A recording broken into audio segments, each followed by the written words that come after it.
vezes não é só questão financeira, orçamentária, monetária, mas outros tipos de custo, né, de tempo, de risco. Então, isso vem sendo estudado com mais vagar pelos tribunais de contas, com mais aprofundamento, e a gente tem tido bons resultados no âmbito do aprimoramento da gestão em relação à economicidade, tá? A nova lei de licitações agora que acabou de ser aprovada também, nós vamos ter que reformular o pensamento a respeito das questões de licitação, e acho que os órgãos de controle também precisarão reformular uma visão negocial em relação às licitações e contratos. Eu acredito nesse novo momento que nós vamos viver. E não poderia deixar de ser, embora a Constituição não mencione expressamente, a moralidade também é um aspecto a ser avaliado no âmbito do controle. Então, todos os atos administrativos devem estar imbuídos de um substrato ético.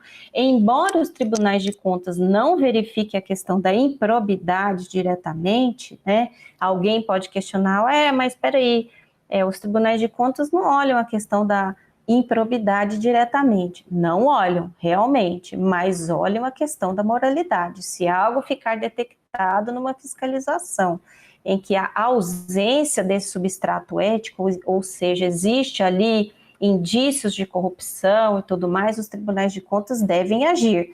Eles não vão ajuizar ações de probidade, não vão condenar por essa razão, mas sem dúvida que vão verificar se houve prejuízo ao erário, vão verificar se as condutas devem ser objeto de penalidade, multas ou outros tipos de penalidade, como afastamento daquele gestor e às vezes até proibição desse gestor de ter cargo público. Então é importante a gente ter uma visão de que nos tribunais há sim a verificação sobre o aspecto da moralidade.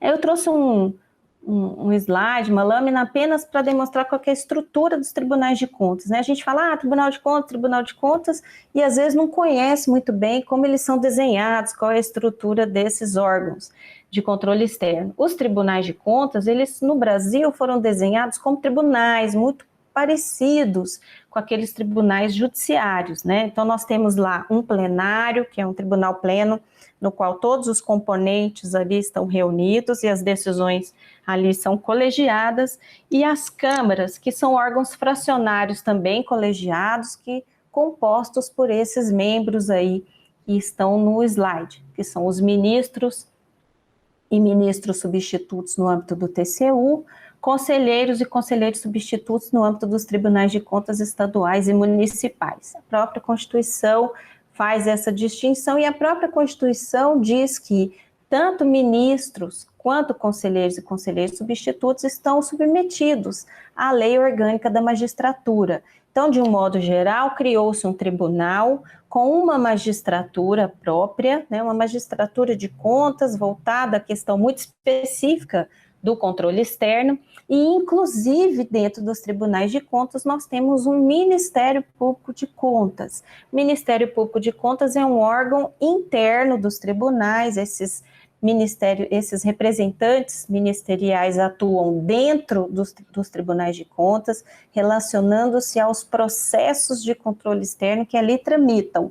Mas vejam que interessante, esses procuradores funcionam como custos legis, tal qual aqueles procuradores que funcionam no Ministério Público Comum, no Ministério Público Especial Eleitoral, no Ministério Público do Trabalho. Então, as funções são muito próximas. E as prerrogativas, o regime jurídico desses procuradores do Ministério Público de Contas segue também o regime jurídico do Ministério Público em geral, tá certo? Então, vejam, temos lá membros que julgam e analisam definitivamente emitindo acórdãos, tal qual os tribunais judiciários, não é igualzinho, mas a gente está fazendo um paralelo para ficar bem entendida essa estrutura de tribunal, e o funcionamento de um Ministério Público Especial de Contas que atua como custos legis, também pode iniciar processos de fiscalização através das representações, pedir diligências e tudo mais, funciona muito parecido com aquele Ministério Público que funciona no âmbito do processo civil, do processo penal, junto aos tribunais judiciários. E aí temos ali os serviços auxiliares, que são os servidores de carreira, que toda a estrutura do tribunal, tanto na atividade meio quanto na atividade fim, funciona com esses servidores também concursados, que são chamados auditores de controle externo, ou ainda em alguns poucos tribunais, analistas de controle externo, tá? O ideal, e nós temos uma jurisprudência bem recente agora do Supremo Tribunal Federal reafirmando essa condição, o ideal é que sejam analistas, servidores auxiliares obtidos mediante concurso público, né, captados aí da sociedade mediante o processo de concurso público. Então, nós temos lá os ministros e conselheiros nomeação política no âmbito dos tribunais, assim como acontece em alguns tribunais judiciários, como é o caso do Supremo Tribunal Federal, e ministros e conselheiros substitutos, que são membros dos colegiados concursados. Temos um representante do Ministério Público de Contas, procuradores, que são membros concursados. E o ideal é que tenhamos servidores nos serviços auxiliares também, captados através da realização de concurso público. Para que isso, né, gente? Para que haja a isenção necessária, a imparcialidade necessária e a segurança de que esses servidores vão atuar no controle externo, vão atuar fiscalizando e não serão submetidos a perseguições, a questões pessoalizadas ou questões próprias, que muitas vezes os cargos em comissão, essas pessoas, esses terceiros colaboradores que vão para a administração, acabam ficando submetidos por estarem num regime de um cargo de confiança. Então, a atuação técnica independente prescinde, sim, da realização de concurso público. De modo geral, nos tribunais de contas, praticamente, os servidores dos serviços auxiliares são servidores concursados efetivos nas carreiras. É uma carreira excelente, inclusive. Qual é o futuro do controle externo, né? Para onde que o controle externo caminha? Hoje o controle externo, apesar de nós termos ainda tribunais de contas que estão avançando ainda nessas questões, além de tudo que foi dito aqui, o controle externo caminha para o aprimoramento da gestão de riscos e para as auditorias preditivas, que são auditorias, eu até cito um acórdão aí, mas tem muitos outros, auditorias que estão relacionadas a antever para o gestor problemas que poderão acontecer. Como que é isso? É um exercício de adivinhação, de futurologia? Não. Os tribunais de contas possuem uma base de dados muito grande, informações que são obtidas nas fiscalizações e são sistematizadas, tratadas de forma que tem condições do tribunal vislumbrar que, seguindo aquele caminho, o gestor poderá ter problemas. Seguindo um determinado outro caminho, ele terá muitas vantagens, muita eficiência, muitas entregas. Por quê? Porque é uma boa prática que já foi verificada pelo controle em outras ocasiões. Então, essas auditorias, elas visam realmente a ser parceiras da gestão, demonstrar para a gestão os caminhos que podem ser seguidos e quais são, pelo menos à vista daquilo que já foi fiscalizado, quais são aqueles caminhos que terão maior sucesso. Embasamento jurídico, financeiro e de gestão para a tomada de decisões, inclusive do setor de planejamento governamental. No âmbito internacional, os órgãos de controle auxiliam bastante na questão do planejamento governamental. Por terem essa base de dados, que eu disse agora mesmo, e nós temos assim projetos no âmbito do sistema de controle bastante interessantes, de aprimoramento dessa base de dados, como é o caso, por exemplo, do InfoContas e do LabContas, né, que são projetos em comum do TCU com os tribunais de contas voltados a criar laboratórios de informação, base de dados comunicáveis, intercambiáveis, de modo que essas informações tratadas poderão auxiliar todos os gestores em todas as esferas políticas e administrativas.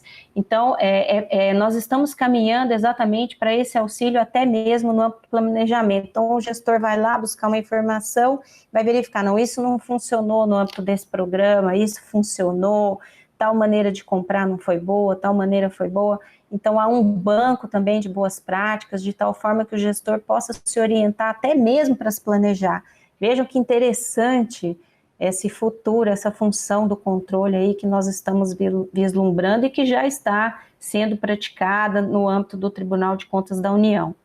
Parceria na eficiência e na eficácia das entregas. Então, os tribunais de contas estão caminhando para fazer fiscalização das políticas públicas, analisar as políticas públicas de forma a também ajudar o gestor a melhorar as suas entregas, a melhorar a entrega de valor público para a população, que ao final e ao cabo é o que todos desejamos, todos que estamos na administração e fora dela, queremos mesmo é que as entregas sejam feitas para a população.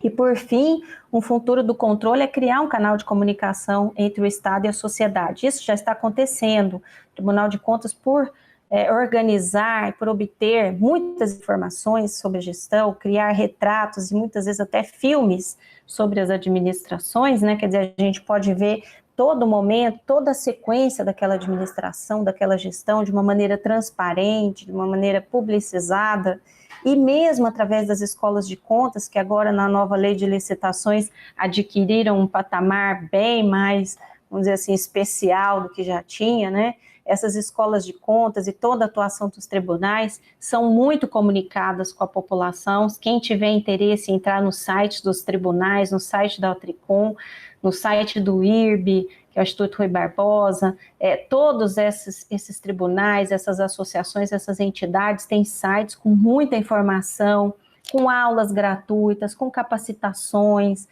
tudo isso é feito de forma a auxiliar o gestor, auxiliar a população para que cada um cumpra melhor o seu papel.